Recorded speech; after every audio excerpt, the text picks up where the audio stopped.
Well, good morning, everyone. Welcome to this morning's study. And we're going to, of course, continue looking at Daniel chapter 11. And we're going to start looking at the line addressing Rome. So we finished off Greece, though, we might come back to some of that again in the future. But for now, we just need to understand these lines. And so by drawing out Rome, it might help us as we look at all of these lines. But before we begin, can you join me in a word of prayer? Dear Father in heaven, we are grateful for this morning, for all your blessings, and the opportunity to open your word together, and to share, and for the presence of your Holy Spirit that is promised when two or three are gathered together. And we just pray, Lord, that all those who watch these videos will receive a blessing, that they receive insight and understanding and strength for the trials that we face. And we are thankful, Lord, for each person who is searching for truth. And we just pray, Lord, that as we study these things, that the truths will help us in our daily lives and our walk with you. Help us to sort through these things and drawing out this line. And we pray that your Holy Spirit can be here in our midst. In Jesus' name we pray. Amen. Good morning again. Now, one of the things that helped us in drawing out the line of Greece was the symbols that are associated with these lines. And of course, when we deal with Rome, this verse that Rome exalted itself to establish the vision, we're using this verse as part of the line of Greece with Rome rising. And so it's the beginning of the line of Rome. So in each of these lines, with Medo Persia, they have a time at the end, they have a period of darkness, they have a line that addresses them. So we can see that there's some overlap. There isn't a specific place where Greece begins or Greece ends, and that's the end of its line, and then Rome starts. We can see that there's an overlap of verses, and that's going to be 3 verses, 14, 15, and 16. And these verses are going to be really dealing with the 5th Syrian War and into basically the 6th Syrian War. So if we are going to draw a line and we're going to address Rome, what would be the period of darkness? What would the line of Rome be about? So remember that these are modeling a reform line. And with each reform line, there's a first, second, and third message each with its arrival, formalization, and empowerment, though the third line, we don't normally look at the formalization and empowerment of it. So the third waymark has, a fourth waymark that follows it, where there's going to be some of that, especially the empowerment. But they all have a period of darkness. So there's a darkness, and generally what we see is the messages relate in a reform line to the darkness. Obviously, if it's a reform line that's dealing with spiritual reform, the darkness is going to be some kind of spiritual darkness. But that's not necessarily the case with a reform line dealing with a nation. There's some aspect of that nation that is developed in a reform line, right? So it's not the everlasting gospel per se. When we draw a reform line of Rome, we're just looking at how Rome follows a pattern that is a reform line pattern. So it would still have a period of darkness. So in some of these periods of darkness, we're going to have these battles that are going on. And so if we look at Rome, and it starts here in Daniel 11, verse 14, and in those times during the 5th Syrian War, that's the Soviet-Afghan War, which is 3,341 days. There shall many, and that many number has a symbol as well, but Philip V, king of Macedon, and Antiochus III. And we're saying that that parallels Reagan and the Pope, Pope John Paul II in this case. They stand up, and that can mean make war. And in this case, we would look at this as the Solidarity movement in Poland against the King of the South. And the King of the South, in this case, is the USSR. And then it says also the robbers of thy people. Now we have here the sons of the breakers is actually literally what's in the Hebrew. And just to look at one of the symbols there, that's really a primary symbol. If you take that phrase, the sons of the breakers, you have H1121, that's going to be sons. And then the breakers is 6530. Together, those give us the number 7651. And 7651 is Sheba. That's the number, the Hebrew number for the word that's translated as 7 times in Leviticus 26. So this becomes a real key to understanding this. And we also related that to the period of time, the 126 years from 1863 to 1989, that is the 126 shekels of Daniel 5. So we associated those when we went through this study before. The sons of the breakers of thy people. Now, we have here Rome equals the papacy. So obviously, thy people is not Rome. The sons of the breakers of thy people is Rome, just to clarify there. And Rome typifies the papacy in our time. And they shall exalt themselves to establish the vision, right? So there's lots here. They're exalting themselves to support Egypt. The papacy supports the Polish trade union to establish the vision. There we have vision is 2377. We already looked at that before. It's the 2300 days and the 770 times 7, or the 70 weeks combined in that number. So it's a portmanteau. And so that word chazon refers to this period of time from 723 BC to 1798. It represents the 2 desolating powers. And we have there, it equals 1989 to the Sunday Law, so that there is the symbol there of that history refers to our history, into Millerite history. Right? But they shall fall. So this is referring to pagan Rome falling in the future and papal Rome falling in the future. And in our history, those typify the close of probation and the 7 last plagues. So that's how we interpreted Daniel chapter 11, verse 14 in relationship to Rome. Any thoughts about this?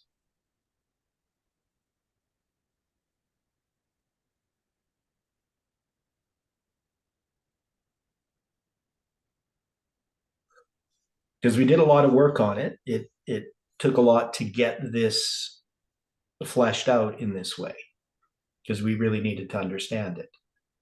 And one of the keys really was that we have this number, the Sheba, the 7 times, right? And we have it represented with the chazon.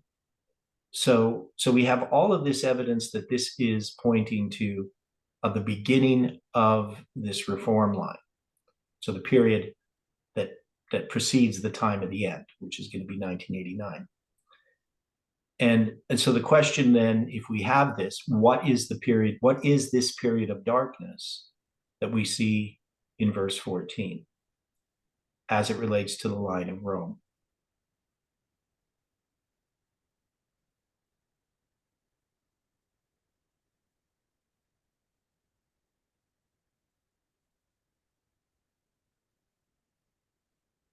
Would this be the point that Reagan no longer understood who Antichrist was? because those that fail to understand the meaning of Antichrist would accept the Antichrist. Okay. So if we relate it to Rome, because you're relating it to our history, but if we relate that to Rome, Rome is going to be this world empire, but that's not seen yet, right? Correct. Right. So the period of darkness would just have to do with the understanding of Rome's future. Now, Okay, now, when, Rome shall exalt itself to establish the vision. Remember, Rome doesn't do this because it's thinking about the vision, right? This is God who is behind this. So they're exalting of themselves. They probably have no idea they're going to be this world empire. Okay, go on, Dwight. You were going to say something. okay, one small correction.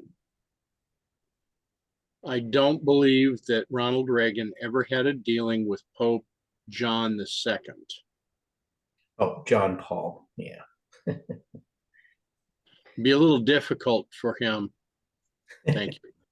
Yeah, there you go. Okay, now, in this situation, would we then be looking at Philip V typifying Reagan and Antiochus III typifying John Paul II?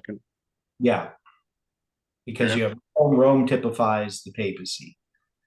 And here, Philip V, King of Macedon, in his working with Antiochus III, and the thing that they're trying to do is overthrow the king of the south, right?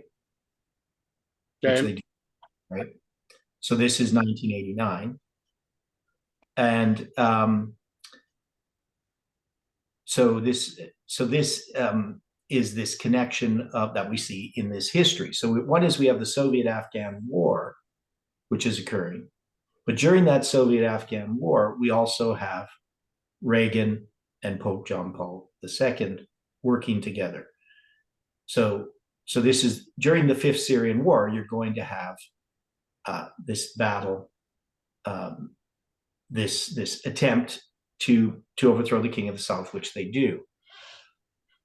But you also have the Battle of Panium in this history, right?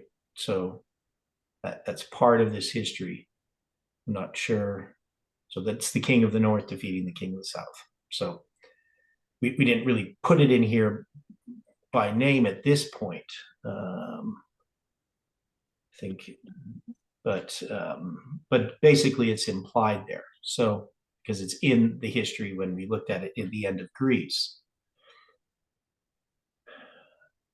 Okay, so we have a period of darkness that has to do with Rome's ultimate domination of the Mediterranean and Europe and Persia and all this area, Egypt. Rome becomes this huge world empire, and so the period of darkness is just not recognizing that. So Rome is not exalting themselves to establish the vision, right? They know nothing about the vision. They don't believe that they're going to be a world empire. They're probably just doing things in their own best interest. The idea that they would end up dominating that entire region, I mean, it might have, later on, obviously they started seeing that was happening.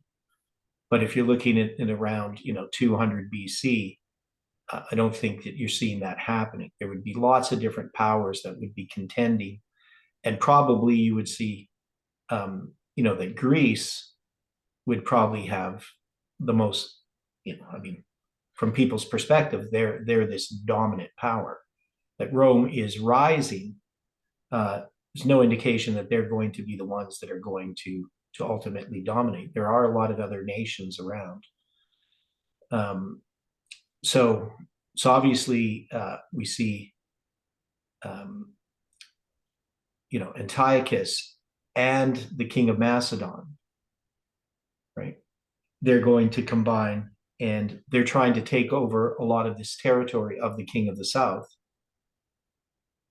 And the papacy doesn't want that to happen, right? I mean, they're more concerned about being overcome by these other nations than thinking that they're going to overcome all of them. I would think. I mean, I can't read their minds, but I mean, that would be their main concern, being overcome themselves.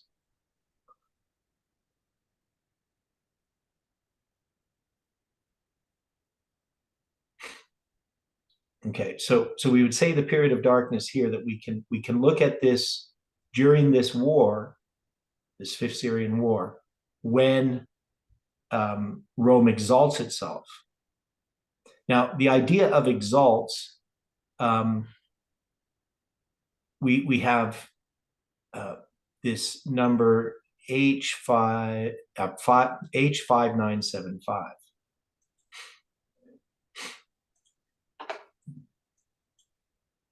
So that word, I'm just going to look it up here again to make sure I got the right word.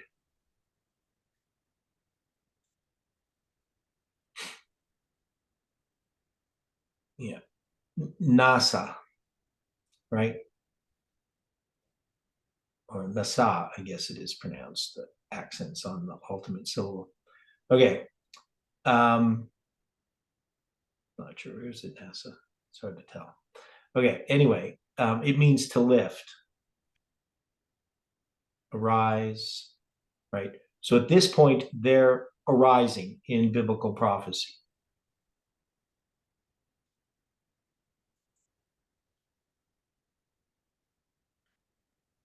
Could we state this is a point of being lifted up?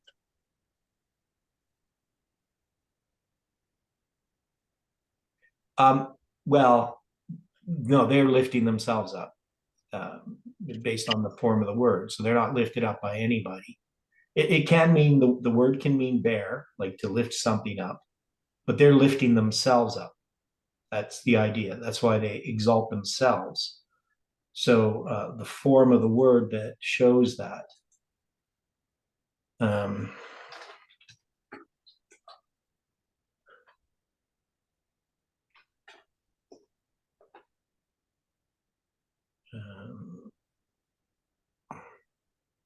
Yeah, so it's what they call the hith pa'al. So that's reflexive, right? So it's a form saying that they're lifting up themselves. It's in the masculine plural form. So yeah, so it's got like a vav with a dot in it, which gives an oo sound at the end. So it's got a yod at the beginning. So it's yinasiu is how you would pronounce the word in the form that it is. So they're lifting up themselves, which is now that characteristic of lifting up themselves. What does it remind us of in the context of exalting themselves? Where would we see that, let's say, in the New Testament?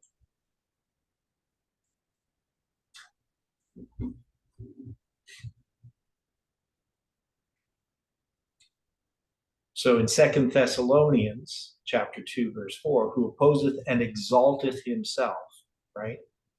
So that would just be to raise oneself over. So the idea here is that Rome is not just, it's not just poking up its head in that way, but it's actually starting to assert some kind of power, right?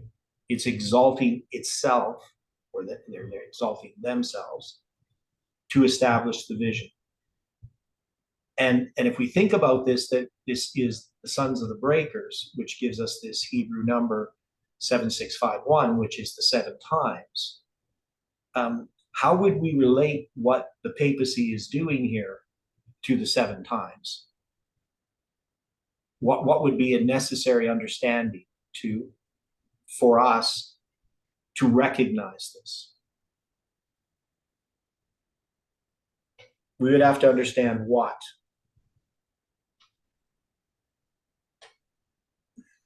I know it's kind of a broad question, but there is a specific answer. we would need to understand the two desolating powers, right? The daily, right? Because when Rome exalts itself here, this is pagan Rome. But in Second Thessalonians, who is exalting itself?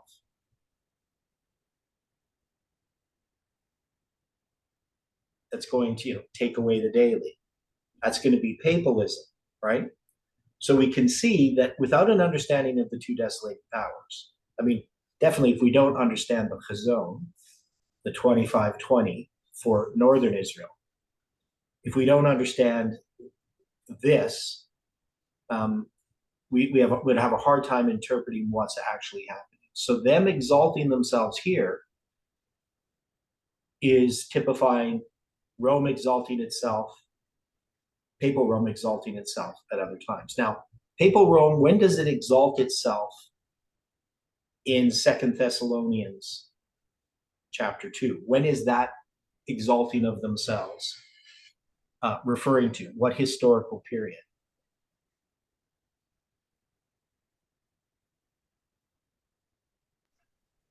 538 AD, that period of darkness when it has gone on its supremacy. Right. So it's going to be in that period 508 to 538, right? Because you're going to have first the daily has to be taken away, right? And then the man of sin will be set up. And then he's going to exalt himself, from 538 onward. But there is that period of time, that 30-year period of time, that we have that transition from pagan Rome to papal Rome. Now, we also parallel that that history to the history of the Sunday law. There are some symbols there in that history. And we also then have to understand that what happens there with papal Rome exalting itself in that history, that it also exalts itself in our history. So where would we place that exaltation of the papacy in our history? Do we just wait till the Sunday law? Or is it earlier?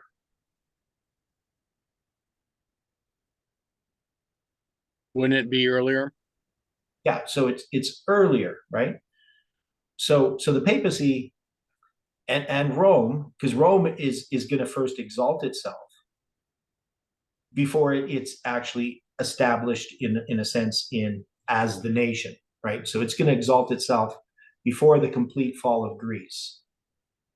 And William Miller placed Rome as far as a prophetic, where it lies in that line of all of these pagan nations. It's going to mark it at 158 because of that league with the Jews, that's where the Rome is going to come in. Right. So it's not technically when Greece falls, right? Because we have, Babylon, Media, Persia, Greece, and Rome, and the transitions between them, some of them are more gradual than others. Obviously, the fall of Babylon, it's a pretty precise time. But actually, Persia takes over Babylon. And then Greece is going to conquer Persia. Right? And that happens gradually, but we mark Alexander the Great, and partly because he conquers Persia in that very rapid way, which would include taking over Babylon. But now we're going to have Rome conquering Greece. And from my understanding, it's not about the city of Babylon here, where we're marking Rome conquering Greece. Does anybody know when Rome conquers Babylon, takes over the territory of Babylon?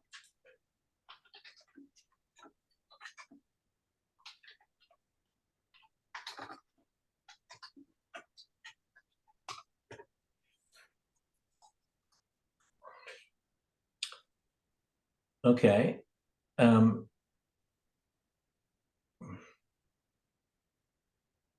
Okay, so I'm just looking on the internet here. They have Babylon came under Roman rule as a result of the Second Mesopotamian Campaign in 116 AD.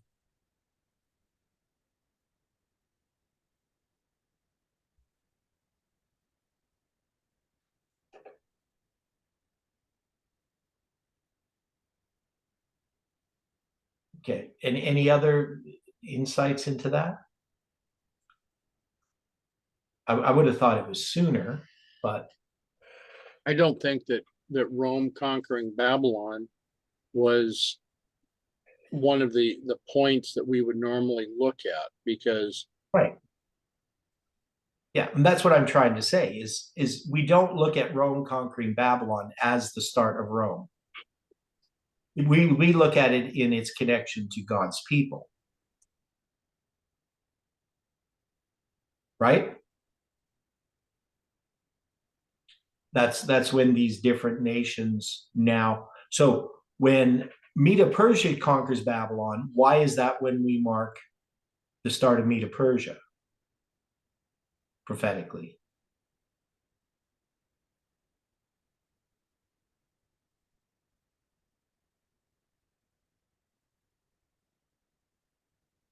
It's because God's people are in captivity to Babylon, and Persia is going to release them from captivity, right?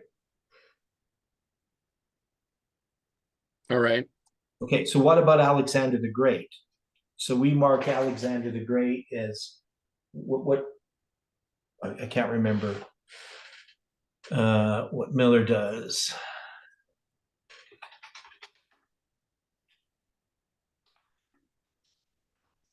What year he gives.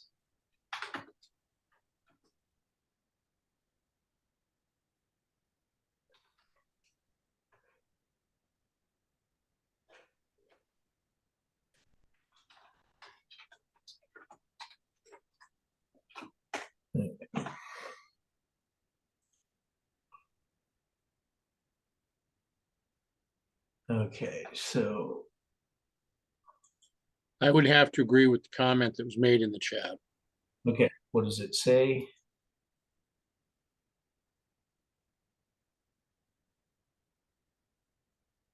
Okay, no. That's not true. So now when we talk about Babylon, the city of Babylon still exists. It was taken over by Persia.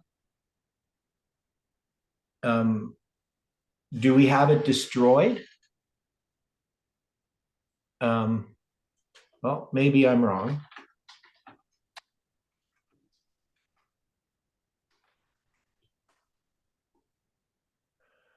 Okay, so obviously we had it in 539.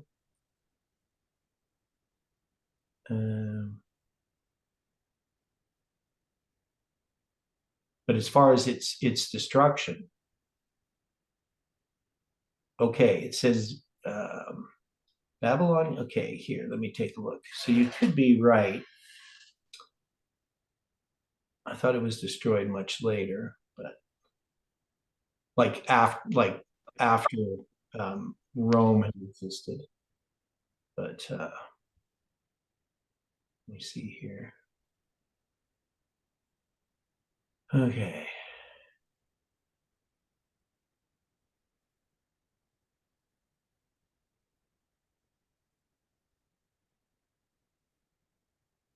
So it was still around in 220.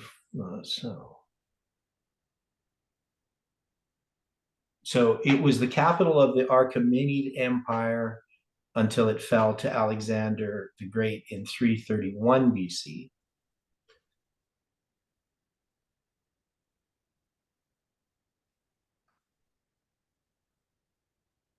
According to them here.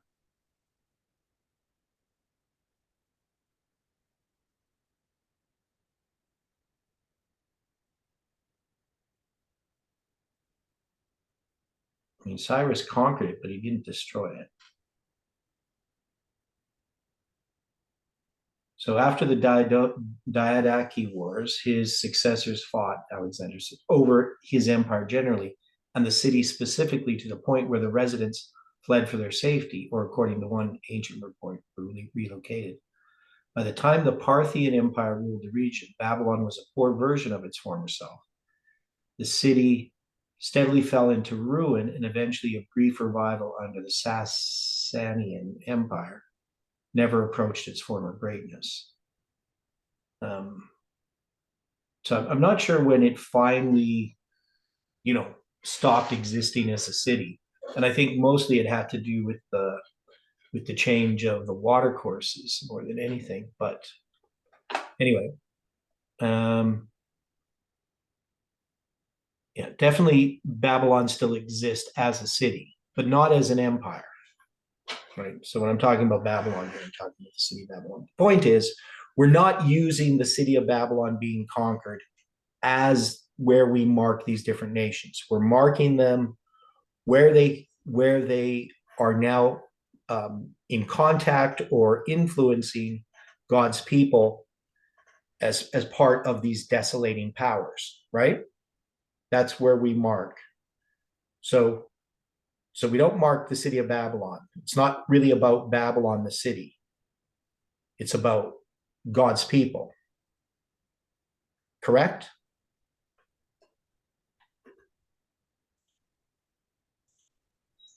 Haven't you got your will? Yes. What's that? Yes? Okay. Yeah, so we mark, I believe 332 BC as that's where Greece comes into play, because they're going to be in the area of Israel. They're going to be conquering the Levant, right? Is that correct? Is that why we mark 332?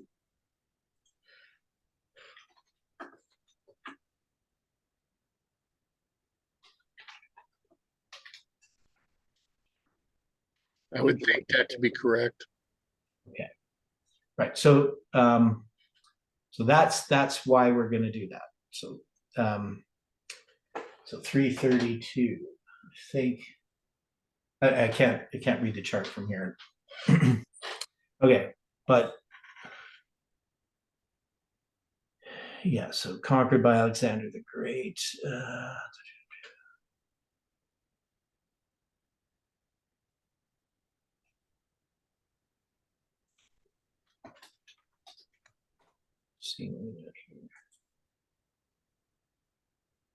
Yeah, so that's going to be, he conquers the Levant in 333, 332, which is that whole area there on, Syria, Palestine, Israel. Okay. Okay, so now we brought that up in understanding this repeat of history. So we have what happens with Rome exalting itself to establish the vision. It's obviously Greece is still there when Rome exalts itself. So it's going to be this transition period. And so placing this in this part where the papacy is exalting itself to establish the vision, right? This would be that period of darkness. And then we're going to have the Battle of Paneum. The Battle of Paneum itself will mark November 9th, 1989. Right. So if we look at verse 15, so the king of the north, and just a note on this phrase, king of the north, when we add up the Hebrew numbers, the phrase king of the north produces 4428 plus 6828, which is 11,256. And that, if it's divided by 365.25, you get 30 years with a remainder of 0.8172. And 8172 represents July 18, 2020. Now, if we add 395, that's the word shall come, the king of the north shall come, we can actually get 12,191 days, which could be counted from November 9th, 1989 to March 27th, which is a symbol of the Levites, 2023. So we can relate it to our history to November 9th is the main point, right? We're attaching it to that date of November 9th. And we also are giving it as a symbol of that 30 years from 1989 to 2019, and also that symbol of July 18, 2020. all are included in that phrase, the king of the north, or the king of the north shall come. So we can see that this is going to mark 1989. Okay, so we mark this.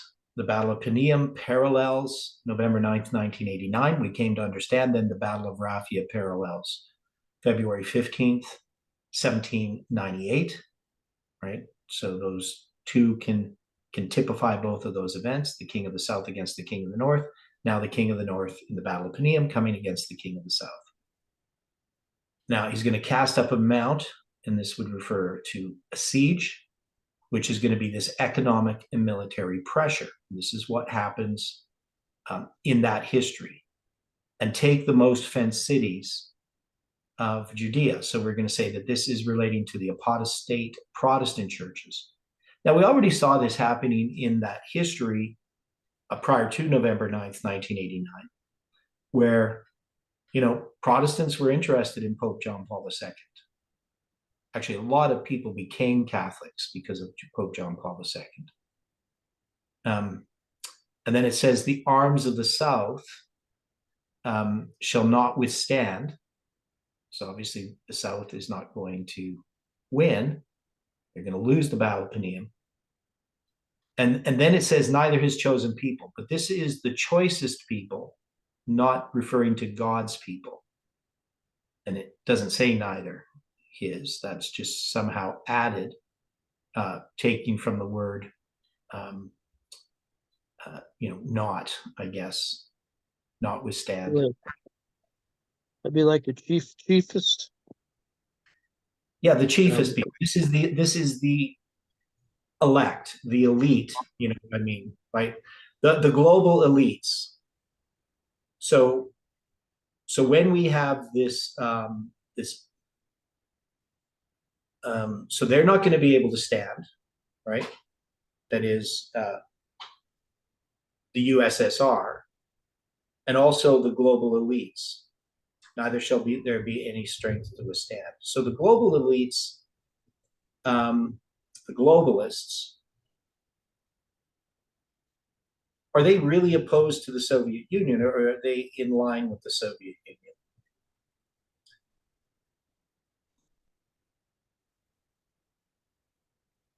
Because the Soviet Union was the hope for the communists, for the globalism, right? Because the idea of communism is that, eventually all of these other systems would fall and communism would remain, right?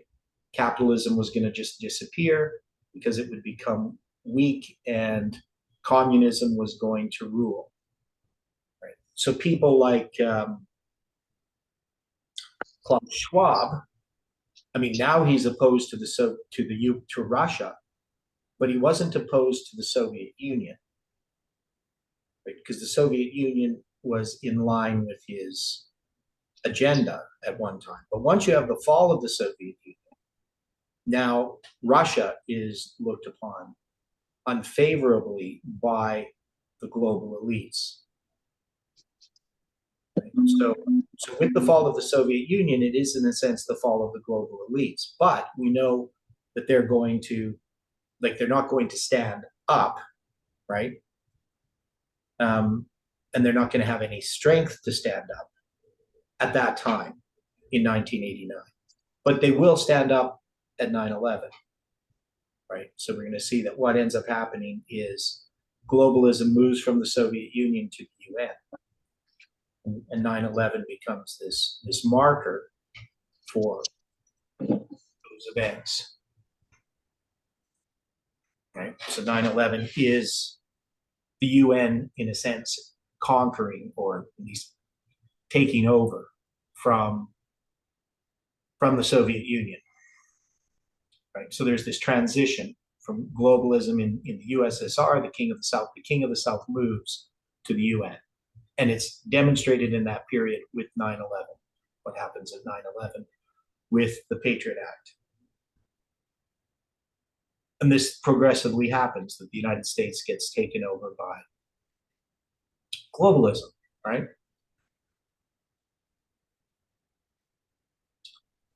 Okay, so that's all going to be addressing basically the Battle of Panium, right? So it's addressing that history. That verse 14 introduces the history, which is the period of darkness. Verse 15 is going to address November 9th, 1989, and what happens with the fall of the Soviet Union. Then it says, but he, that is pagan Rome, or in our history, the papacy, that cometh against him shall do according to his own will. So we have here December 25th, 1991. So this is really, the complete end of the Soviet Union, right? So it starts November 9th, 1989, and then is completed December 25th, 1991. And we connect that to what's going to happen here. So we're saying that when the pagan Rome does according to his own will, we're going to mark 191 BC. So that's the Battle of Thermopylae. And that's the center of the 62 weeks. That period of 434 years that can be divided into 217, two periods of 217 years, right? Symbol of July 21st, which is midnight. In the center, that's 191. And Dwight did a study on 191 in the summer in our study that we were doing in connection with the book of Judges. So we have, and none shall stand before him. He will subjugate Syria, become the next king of the north. That is, we have now in that history the New World Order under George Bush, the first, right? And we have this New World Order speech, 9/11/90. And he, pagan Rome, under Pompey the Great, representing here the papacy in this case, right, under Pompey, shall stand in the glorious land, and Pompey's going to conquer Jerusalem, right? So the glorious land represents Judea, Palestine, and of course this would represent the United States at 9/11 being conquered,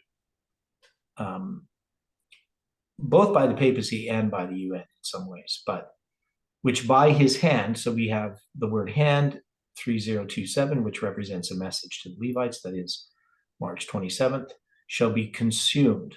And then we have this number 3615,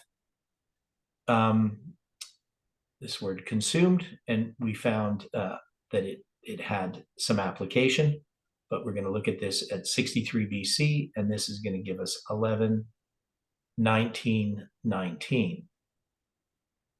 So that's going to be November 19th, 2019, 10 days after November 9th, 2019. And it's interesting because, the siege, the symbol of the siege is the 10th day of the 10th month. So the 10 days there might have some significance. Now this is, of course, Daniel 11, verse 16. And we can see that if it's switched around, it can be 11/19. It can represent 11/19. Okay. And then we looked at the lexical sum of the verse itself. And this was 47,903 days. And if we go back to the dogma of papal infallibility that happens during the First Vatican Council, that's voted upon on the 18th of July, 1870. So we have two symbols there for July 18. The 187 and July 18 itself is a symbol of July 18. And then we're going to see that if we count 47,903 days, it brings us to September 11th, 2001. So there's all kinds of evidence that we can take verse 16 and connect it to 9/11, and also has some connection to 11/9 as well, because 9/11 and 11/9 are connected. But here in this history, this is going to be about 9/11, right, when we're making this direct application. So we should have no trouble drawing this out on these lines at this point. Now, the 3615, when we looked at that, is 9 years and 327 days. And when we look at the Gulf War, it ends on February 28th, 1991. And we can count 3,615 days to the inauguration of George Bush II on January 20th, 2001. That's an inclusive count of days. So since the day that the Gulf War ends, February 28th, 1991, it's 3,615th day is the inauguration of George Bush II. And the connection between the Gulf War is George Bush II is connected to his dad, George Bush I, right? So we can see that there's some really powerful symbols here in these numbers. There's probably more that we haven't noticed. Okay, so at this point, we can see the period of darkness, we can see the time of the end, and then we have 9/11 itself. And we can take some of these other dates, such as the New World Order speech and December 25th, 1991, and easily draw these on a line as the formalization and the empowerment. So I'm going to just create this line here. I probably should have got this ready before.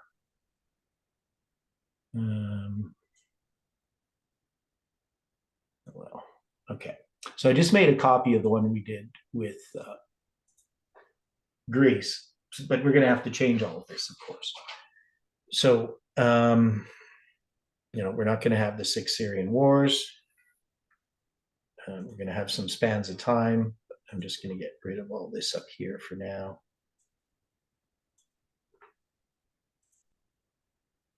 I'll just get this bare line and then fill it out. Okay, so the period of darkness here in this history. So we're first going to look at pagan Rome.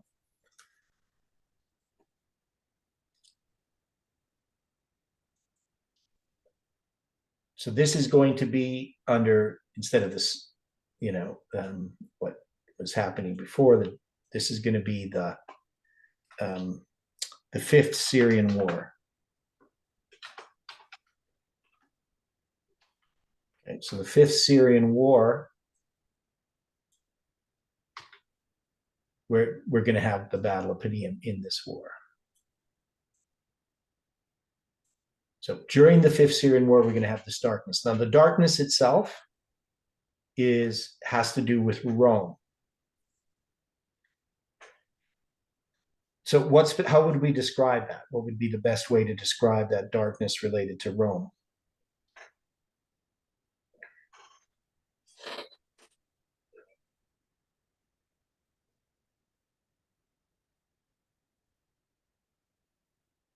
See, this line's not going to change much at the bottom. When we start looking at this, we'll see how that line goes along.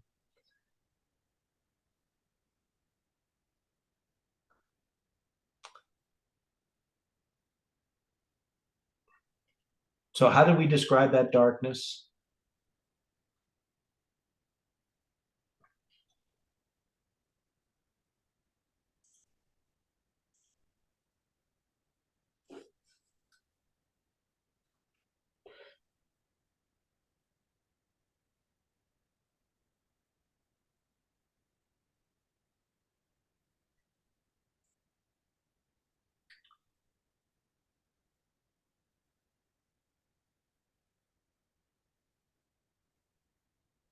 So we know the sons of the robbers of thy people shall exalt themselves to establish the vision. So what is Rome doing? What is not seen, known, or understood that the line is going to make clear?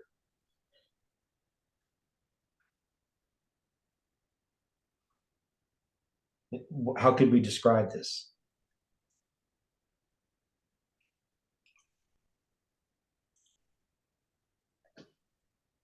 Since we're dealing with Greece, would this not be the time where Greece comes into connection with the children of God? This is dealing with Rome. Okay. not Greece, right? So Rome here is in the Fifth Syrian War. Greece has already conquered them in the, with Alexander the Great. Greece conquered Syria. But since we're dealing with Rome, since we're going to look at this, is this going to begin then at the Battle of Thermopylae in 191? Yeah. So I think that we would need to put the battle of so Rome conquering Greece. Right. Right. Yeah, you had it, Greece conquering. But anyway, at least that's what I understood. Okay, so you're going to have, so maybe what we put here is just 191 BC, the Battle of Thermopylae. I don't know how you spell Thermopylae.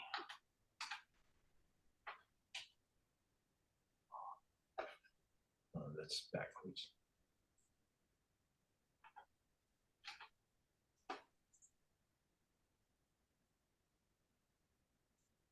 Like that. And this is, oh, there you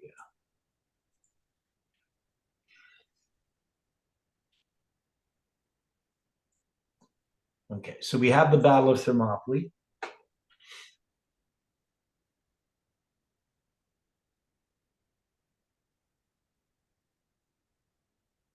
What does Thermopylae mean? I read somewhere hot gates. Yeah, something like that. I know it has to do with hot.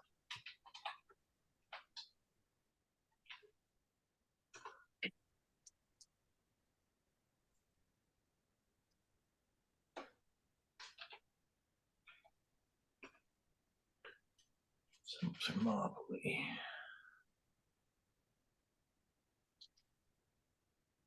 It's this narrow pass.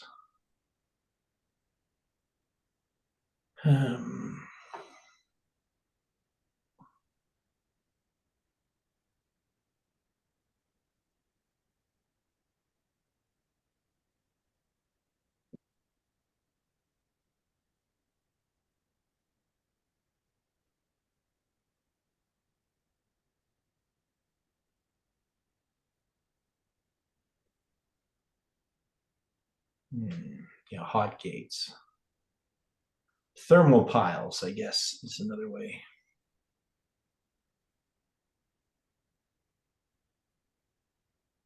So it has some hot sulfur springs there. All right. Just Do wondering. we interrelate this in any way with the gates to go into the temple? No.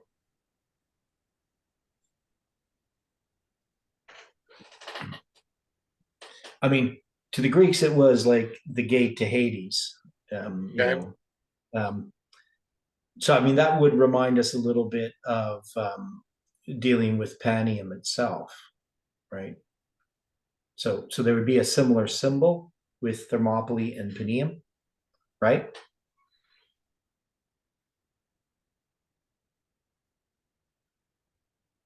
Right, the gates of hell,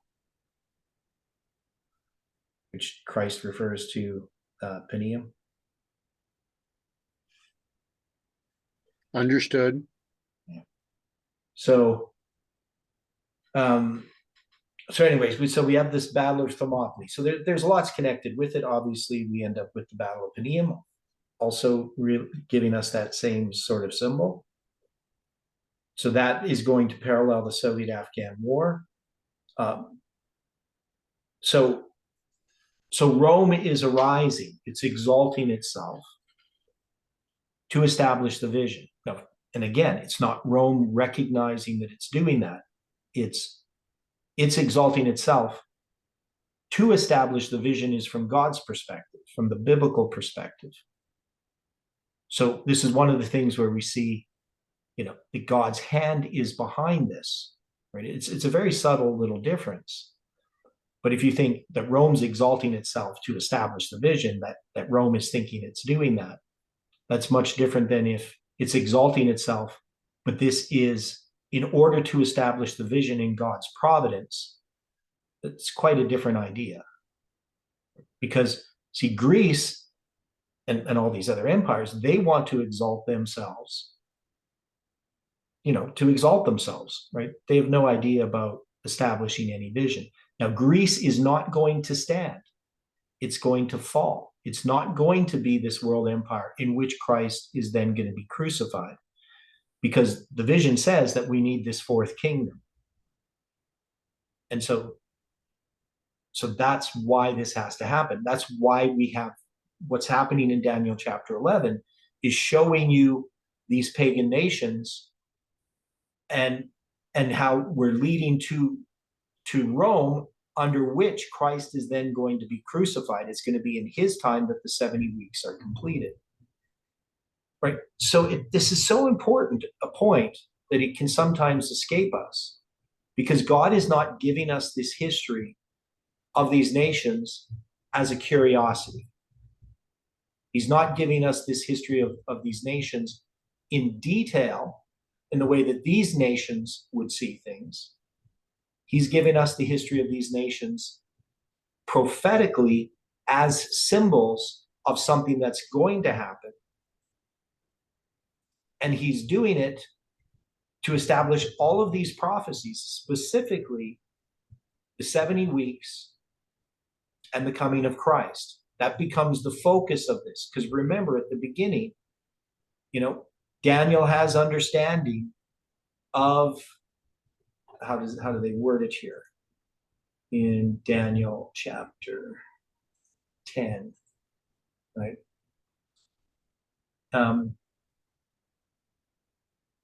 So Daniel, he says, he knew the thing, that is, the matter was true, but the time appointed was long, and he understood the matter and had understanding of the Mara. So the matter is the previous chapter, chapter 9. The thing, the matter, the word, the commandment to go forth and restore and build Jerusalem, right? And he had understanding of the Mara, the 2300 days. So this is what this prophecy is addressing, right? And I think that point has been overlooked by almost everybody, right? The question is, why is this prophecy here? Why are these different nations being described? And they're not described necessarily in the way that the historians would describe them, though they're easy to place in history. And if we understand why they're being described, we can go back and look at the 2300 days. We can look at the 70 weeks. And we also have reference to the Chazon, right? So we can look at Daniel chapter 2, Daniel chapter 7, right? Daniel chapter 8, chapter 9.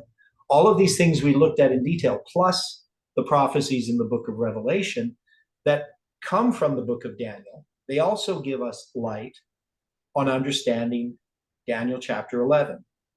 And so my perspective, and I think you would agree, most of you here, that we have missed out on what Daniel chapter 11 is about.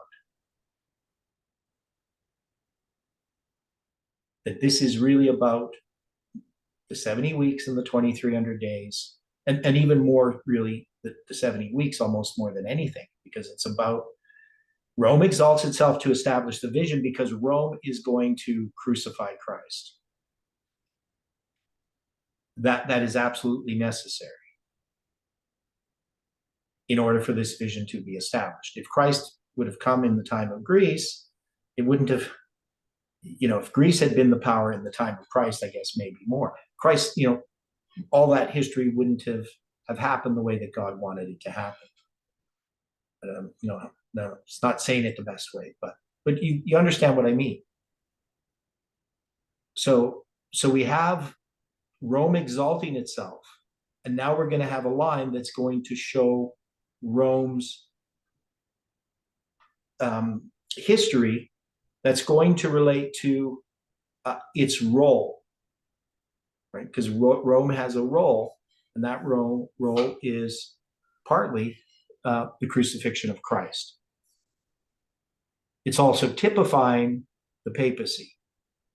Now, when we're drawing out this line here too, remember we're doing the line of pagan Rome first, and then we're going to do the line of papal Rome. Because they're not going to be, at least in my thinking, we're not going to have this line at the top there being pagan Rome then papal Rome. At least that's not how I've envisioned it. Maybe it could be that way, like where you have Protestants and Millerites, or the Daily and the Abomination of Desolation, and maybe that could be done. Maybe we could draw an entire line for Rome all the way up to the Sunday Law. But what I'm envisioning here is that we're going to take pagan Rome and we're going to parallel it with our history. I don't know. Any thoughts on that? Because we haven't drawn out this line yet, but I have a feeling that, pagan Rome is going to take up this whole line.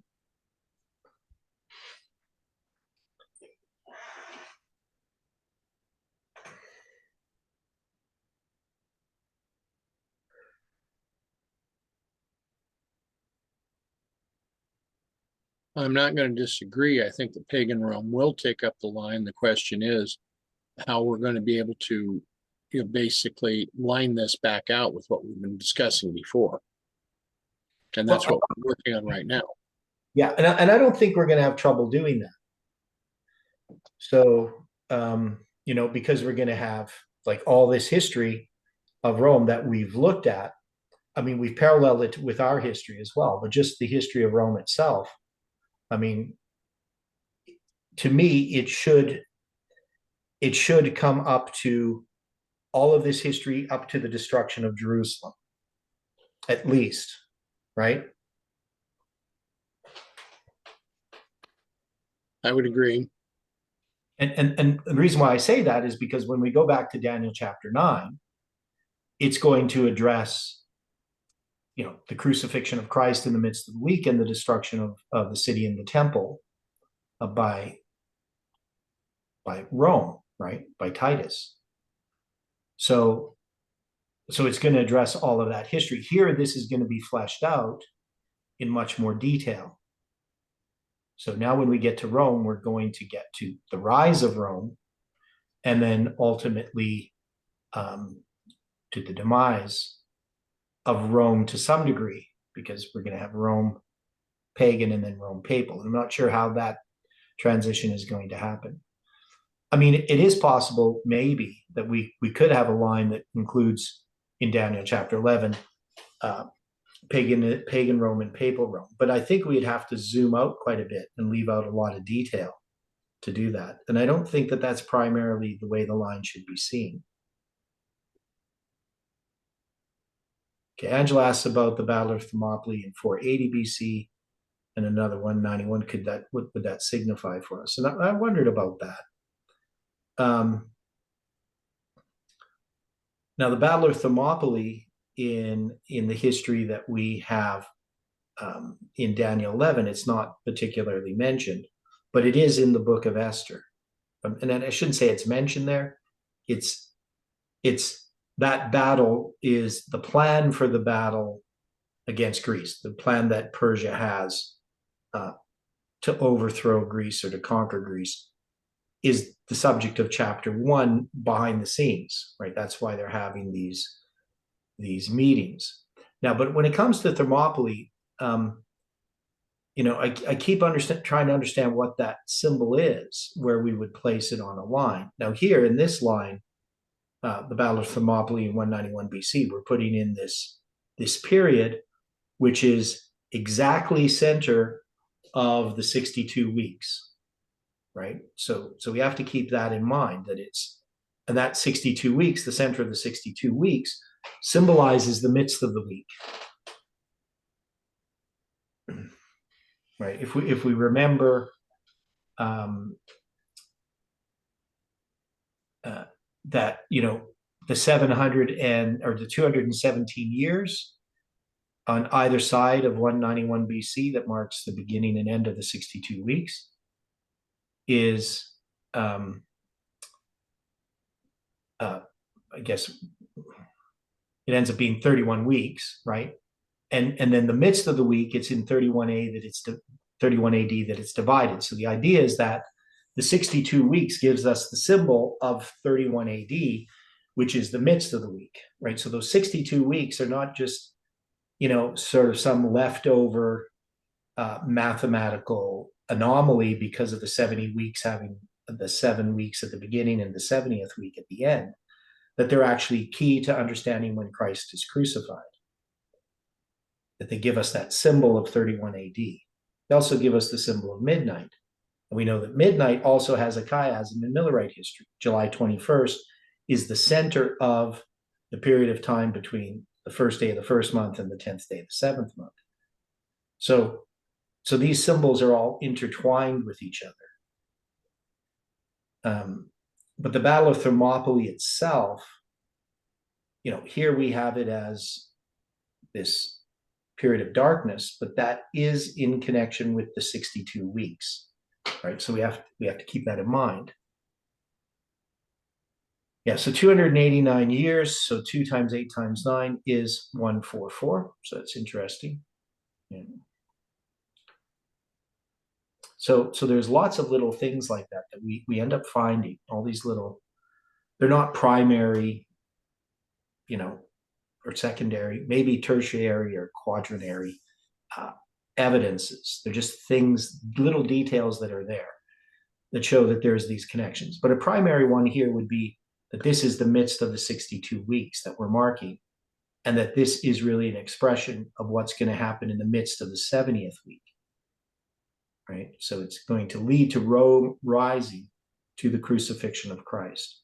And so it's fitting that we mark 191 BC, the Battle of Thermopylae, in connection with Rome exalting itself to establish the vision. Well, the other point, looking at this again, of course, we have this span right in the center between the league that took place in 317 BC and then the league that was enforced in 65 BC. Because by 65 BC, you have Pompey taking control of all of Syria and the Promised Land. So you're talking about the Roman League with Syria? I'm speaking that by 65 BC, Pompey had taken control of all of that. Yeah, okay, but what's this league in 317? We have a Greek king deciding to divorce his wife in order to marry another wife. Okay, well, I'm not familiar with this. It's one of the things that I started to present when we were up there in July. Okay, so Cassander, does that have anything to do with it? Let me see. I'll go back into my notes and look this. I don't remember this. It's something that stuck out to me because we wound up with 252 years in between these two leagues or alliances. Okay. And the first one was a covenant relationship that was not according to God's order. Okay. Because all I have here, 317 BC, Cassander kills Alexander's son and seizes power in Greece and Macedonia. But I'll go back in my notes. okay. Yeah, so I don't know what that is. I don't remember.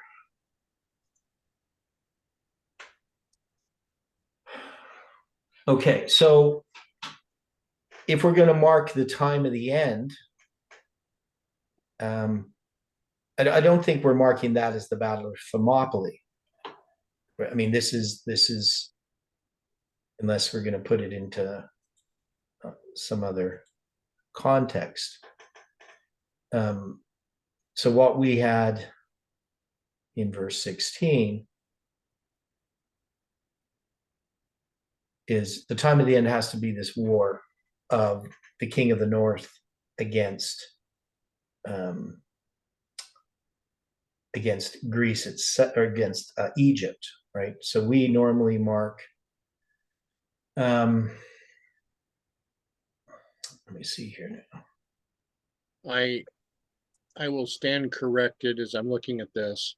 Yeah, 317 was when not a Greek, well, technically a Greek king, but the one that was ruling in Egypt, Ptolemy, marries Berenike, lady in waiting to Eurydice, his wife. okay. So that's a different Berenice. Correct. Okay. Because that's Ptolemy I Soter, Yeah, Macedonian Greek general. it's also a different year than the other ones. So, okay. So the king of the north, Antiochus the third.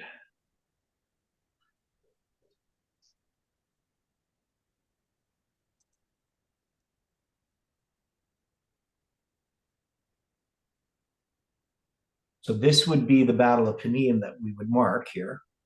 So we have basically 200 AD that we're going to mark as the time of the end. Now, we don't have a date for the Battle of Panium. Like, we don't know exactly when it occurred.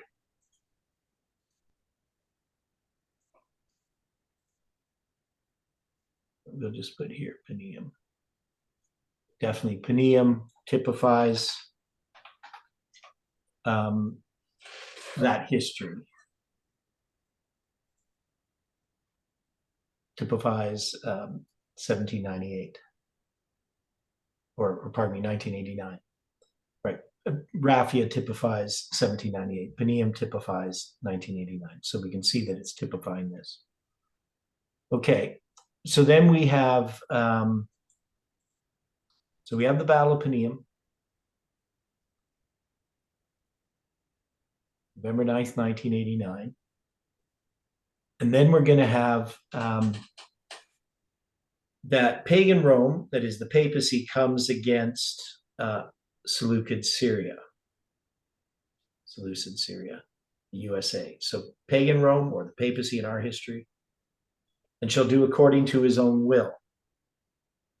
So where we marked that, and you can see December 25th, 1991, that's still what I would say is the formalization of the message. It's going to be that history, but what history would it be specifically in Rome? So when does Seleucid Syria become the next king of the, or when does Rome become the next king of the north? Now, it's not 191 BC. Now, we got Panium, but it's not just Panium, because Panium is not a battle of Rome. That's an internal battle. So when does Rome become the next king of the north?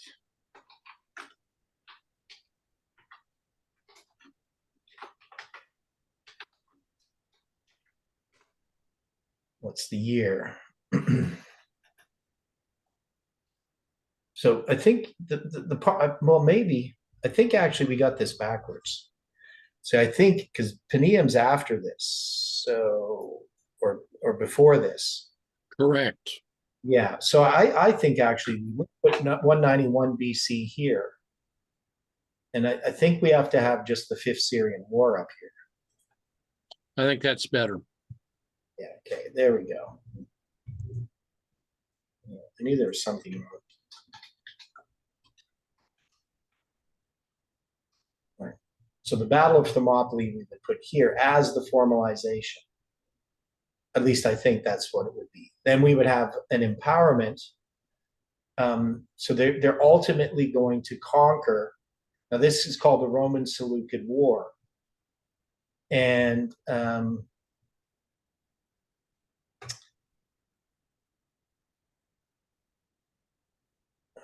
just quickly reading through this. Yeah, so you got the Battle of Thermopylae. So that's an important, the spring of 191 BC. I don't know if we have an exact date for that.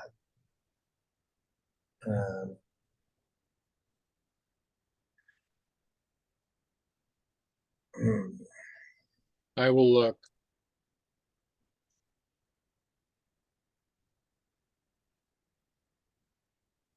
Okay, but okay, so that makes more sense now.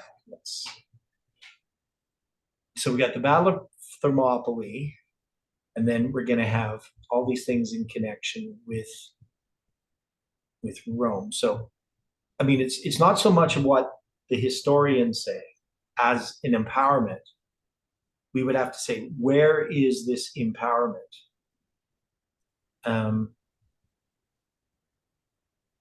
You know, and we have some things that happen later that would.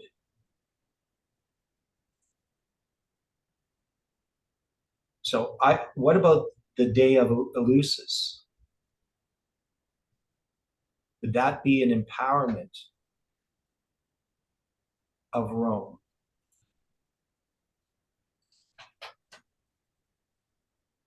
I don't have an answer for that question, but the answer to your first question Yeah. regarding the Battle of Thermopylae is the 24th of April of 191, Okay.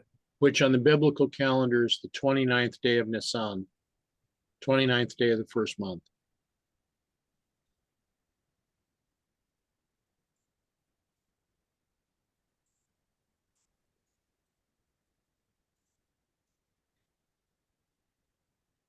Yeah. It's also interesting because that Battle of Thermopylae took place on a Sabbath. Yeah. Okay. So, so what if we had the day of Eleusis as the empowerment?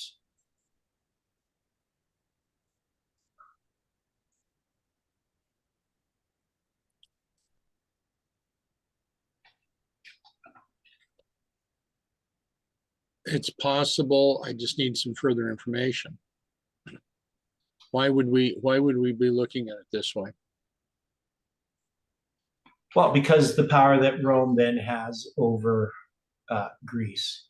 That's a symbol that's commonly used. Eleusis, or let me say that. So copy it for me.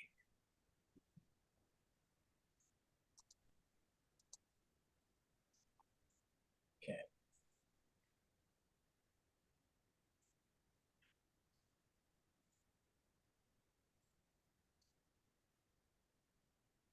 Because we know what happens there. We talked about it. He draws the circle in the sand.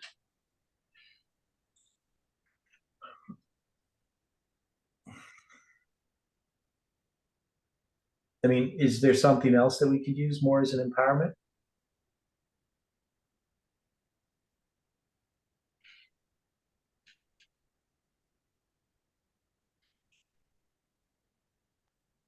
I'm just having to consider what you're asking. So this is Rome rising to power. Right. Now, we're going to have, you know, in here, we're going to have obviously the siege of Jerusalem. Maybe we would have the league with the Jews. You know, we have to decide like what this line is about and what waymark. So right now I'm just putting things there. You know, where would we put the crucifixion of Christ? Is that part of, because it's going to talk about it there in Daniel chapter 11. Right, so that's going to be in verse 22, right? And then we have to decide, you know, how those are going to fit in with our history. The League of the Jews is in there in verse 23, but we have to decide how we're going to divide up this line. Where is it going to end in our lines? Where does it end in relationship to the line of Rome? Because once we get to the crucifixion of Christ, I don't it's going to address also the diaspora, right? And, well, the destruction of Jerusalem and the diaspora, right? So that's where the line of Rome is going to arise.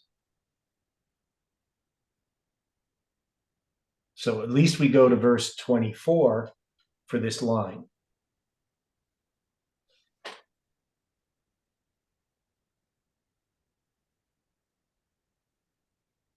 There's a bunch of things about this line that we have to, you know, we're going to have the Battle of Actium. You know, how are we going to address that? So there's a lot of things to put on this line. So the Day of Lucis might not be one of them. Right. It's just, I'm just putting it there because it's an event connected with the rise of Rome. But the question is, you know, what's going to empower it? I mean, it might be something that's later that we would mark as the empowerment of Rome. Okay. But that's the things that we have to think about. We have to think about, okay, how are we going to line this up? And we can't just arbitrarily choose things. I mean, we can arbitrarily try things, but there are going to be things that are going to clearly mark these waymarks. Once we look at it, once we sort through it, it should be really clear. And the symbols, of course, help. So, you know, 168 BC, on this waymark, the empowerment of the first angel. I mean, we know it's a symbol of a week, but would we put that there? Or is there something else that we would need as an empowerment? It might be even, you know, Jerusalem being conquered by Rome. It might be 65 BC or 63 BC, pardon me. Pompey conquering Jerusalem, the siege of Jerusalem in 63.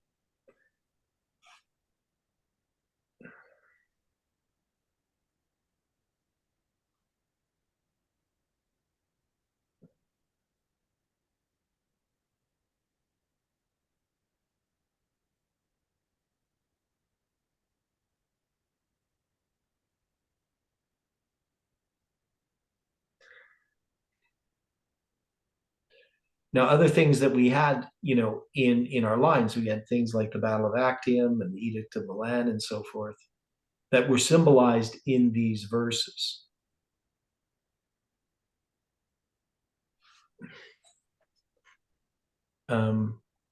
So when we look at the verse itself, you know, it does according to its own will, right? So we're going to say that's the Battle of Thermopylae is marking that. Shall stand in the glorious land. So the next thing that it says, he shall stand in the glorious land, by which his hand shall be consumed. So I think that what we would put here is actually siege of Jerusalem by Pompey in 63. Pardon me, BC.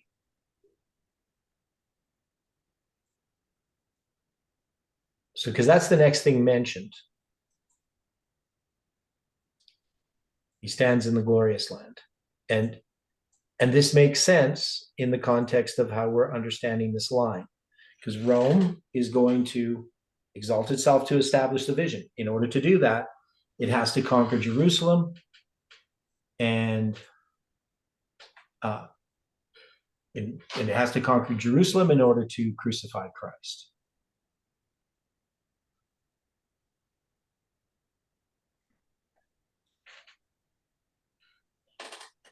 And that's the next thing that comes in the verses is dealing with the glorious land.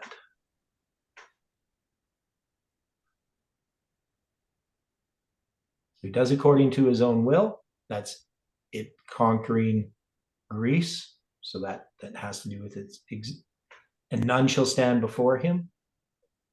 And he shall stand in the glorious land, which by his hand shall be consumed. So that's going to be the siege. And we have connections with our history too, that we can then place in there that are already falling into place. So that works. Okay.